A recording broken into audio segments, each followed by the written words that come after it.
Replacing old weather stripping on an exterior door is a low-budget home improvement project that can lower your utility bill.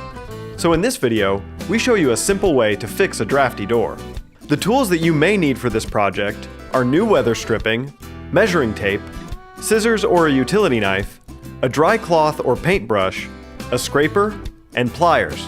First, remove the old weather stripping. You may need to use pliers to pull it away from the frame. Visually inspect the frame and make sure it is clear of any debris before you start installing the new weather stripping. Measure the length of each side of the frame and cut the new weather stripping accordingly.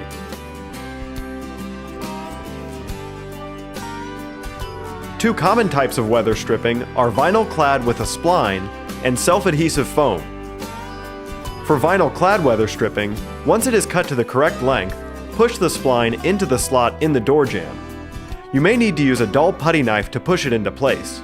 If you're using the self-adhesive foam weather stripping, carefully remove the adhesive backing and firmly push the weather stripping onto the door jamb. To test if you have a tight seal, take a piece of paper and close it in the door.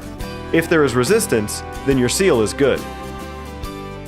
If you have any questions about this process, call Liberty Inspections at 610-717-3082.